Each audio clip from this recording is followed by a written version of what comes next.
Hello दोस्तों, आज मैं लेके आया हूँ आपके लिए कैपिटल गेन की जानकारी। और ये कैपिटल गेन की जानकारी इसलिए लेके आया हूँ क्योंकि कैपिटल गेन टैक्स लगता है।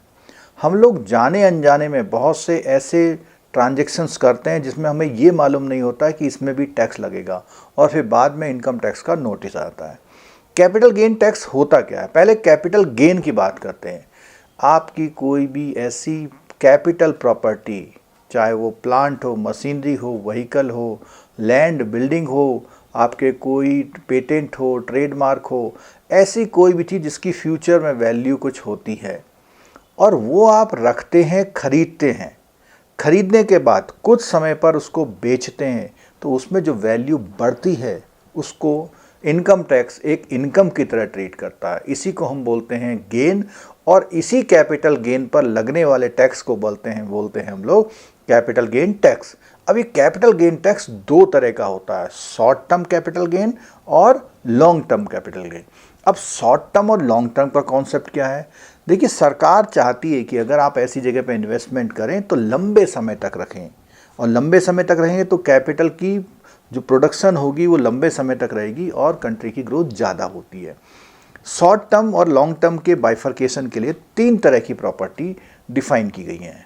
एक प्रॉपर्टी तो वो है जो मूवेबल प्रॉपर्टी है, दूसरी प्रॉपर्टी इमूवेबल प्रॉपर्टी, और तीसरी प्रॉपर्टी होती है सिक्योरिटी, जहां पे आप पैसा इन्वेस्टमेंट करते हैं और उस पैसे को कुछ समय बाद आपको मिलता है। बॉन्ड, डिवेंचर या शेयर्स की बात करते हैं अगर तो जो मूवेबल प्रॉपर्टी टाइप की होती हैं उसमें जब कैपिटल गेन जो होता है, अगर आपने वो प्रॉपर्टी 36 महीने से पहले सेल कर दी और उसमें आपको अगर प्रॉफिट हुआ तो वो शॉर्ट टर्म कैपिटल गेन में आता है। अब हम बात करते हैं इमूवेबल प्रॉपर्टी, लैंड बिल्डिंग की बात करते हैं। तो 2018-19 से लैंड और बिल्डिंग की जो कैटेगरी है वो 24 मंथ को कर दी गई है। 24 मंथ से कम रखते हैं तो शॉर्ट टर्म कैपिटल माना जाएगा, और अगर उससे ज़्यादा समय में रख के बेचते हैं तो उसे लॉन्ग टर्म कैपिटल गेन माना जाएगा। अब बात आती है सिक्योरिटीज़ की, बॉन्ड की, डिवेंचर की और इक्विटी की। तो इसके लिए है 12 महीने। 12 महीने से कम रखते हैं तो शॉर्ट टर्म होगा, नहीं तो लॉन्ग टर्म होगा।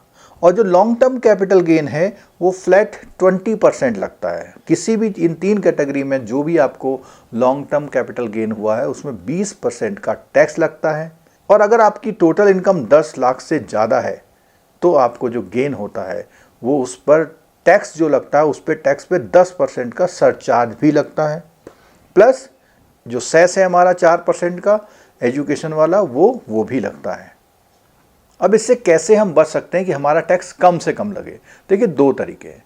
एक तरीका तो ये है कि आप अपना जो भी आपने सेल करने से पैसा मिला है दोबारा से कैपिटल में इन्वेस्टमेंट कर दें। अगर आपको अचानक कोई ऐसी प्रॉपर्टी नहीं मिल रही है तो आप बैंकों में एक स्कीम होती है कैपिटल गेन सेविंग स्कीम, वहाँ पर पैसा जमा कर सकते हैं, और अगर आप वहाँ पर जमा करते हैं तो उसमें भी आपको टैक्स की सेविंग हो सकती है। अगर आपका रेजिडेंशियल हाउस से कैपिटल गेन हुआ है तो सिर्फ कैपिटल गेन को इन्वेस्ट करना पड़ता है नई जगह पे, लेकिन अगर अदर प्रॉपर्टी से आपको कुछ गेन हो रहा है तो उसमें जितने की आपने सेल करी है वो पूरा का पैसा दोबारा से आपको इन्वेस्ट करना पड़ता है। अब बात आती है टैक्स देना ही पड़े आपको, तो टैक्स देने के लिए वैल्यूएशन कैसे होता है? देखो, वैल्यूएशन में इसमें दो बातें हैं। अगर आपका लॉन्ग टर्म कैपिटल गेन है तो आप उसको जो है कॉस्ट इंडेक्सिंग से उसको कम कर सकते हैं। कैसे? उदाहरण पर देखिए, मान लिया कोई प्रॉपर्टी आपने 2020 में खरीदी थी 10 लाख रुपए में और उसको बेची 2023 में 12 लाख रुपए में, तो जो आपने प्रॉपर्टी 10 लाख की खरीदी थी उसकी आज की तारीख की वैल्यू निकलती है। वो कैसे निकलती है? कॉस्ट इन्फ्लेशन इंडेक्स से, यानी महंगाई किस दर से बढ़ रही है। अब मान लिया कोई 20 साल पहले आपने प्रॉपर्टी 10 लाख की ली थी और आज आपने 90 लाख की बेच दी, तो दिखने में तो लग रहा है 80 लाख का प्रॉफिट हो गया, लेकिन ऐसा नहीं है।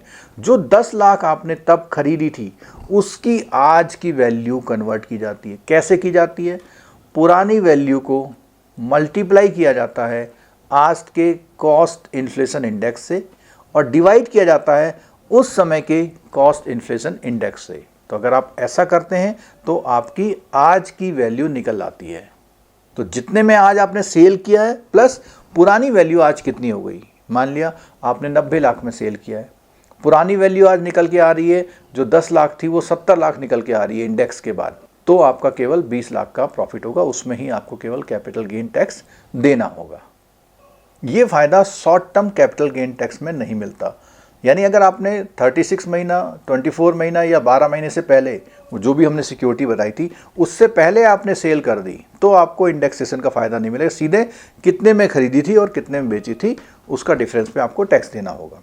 अब कई बार ऐसा होता है हम कोई प्रॉपर्टी इनहेरिट करते हैं, यानी हमारे बाप दादाओं से हमारे पास आती है। अगर मान लिया हमारे किसी सीनियर जो हमारे फैमिली में बड़े लोग हैं उनकी डेथ हुई और उसकी प्रॉपर्टी हमारे पास आई पिछले साल और आपने इस साल बेच दी, तो इसका मतलब ये नहीं कि आपने एक साल में बेच दी। आपको ये देखना होगा कि आपके बाप दादा ने वो प्रॉपर्टी कब गेन करी थी। तो वहाँ से लेके आज तक अगर वो 3 साल से ज़्यादा या 2 साल से ज़्यादा हो रही है तो उसमें आपको इंडेक्सेशन का फ़ायदा मिल जाएगा।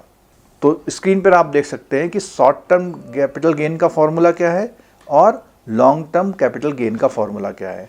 लॉन्ग टर्म कैपिटल गेन में बस ये होता है कि आपकी वैल्यू पुरानी वैल्यू को आज की तारीख में कॉस्ट इन्फ्लेशन इंडेक्स से कन्वर्ट कर लिया जाता है, तब आपका टैक्स निकाला जाता है। और अगर आपको कभी लॉस हुआ है तो उस लॉस का फ़ायदा ये है कि अगर आपको आने वाले सालों में कहीं पर आपको फ़ायदा हो रहा है तो ये जो लॉस यहाँ हुआ है उसको हम अगले 3 साल तक उसके अगेंस्ट में एडजस्ट करके हम अपना टैक्स बचा सकते हैं। तो 3 तरीके हुए टैक्स बचाने के। एक तो हुआ इन्फ्लेशन का जो कॉस्ट इन्फ्लेशन इंडेक्स है उससे कन्वर्ट करने का, दूसरा हुआ किसी इन्वेस्टमेंट स्कीम में जमा करने का, और तीसरा हुआ दोबारा से कैपिटल एसेट में इन्वेस्ट करने का। तो दोस्तों ये जानकारी थी कैपिटल गेन के बारे में। और अगर आप बहुत गहरी जानकारी चाहते हैं तो हमारे YouTube पे क्लासेस हैं, उनको देख सकते हैं। अगर आप JIB CIB कर रहे हैं तो उसके लिए ये बहुत बढ़िया चैनल है आपका। JIB CIB जो है, जो हमारी लाइव क्लासेस होती हैं उनसे हो सकता है। इसके लिए आपको हमारा मोबाइल एप्लीकेशन डाउनलोड करना पड़ेगा, जिसका लिंक नीचे डिस्क्रिप्शन बॉक्स में दिया गया है। और फिर भी अगर आपकी कोई क्वेरी होती है तो आप हमसे हमारे नंबरों पे बात कर सकते हैं। चैनल को सब्सक्राइब जरूर कर लीजिएगा और वीडियो को लाइक करके बेल आइकन जरूर दबाइएगा, क्योंकि ऐसे ही जानकारी भरे वीडियो देखने के लिए आपको बेल आइकन दबाना जरूरी है, जिससे आपको टाइम से नोटिफिकेशन मिल जाए। वीडियो देखने के लिए धन्यवाद। मिलते हैं नेक्स्ट वीडियो में। Thank you very much.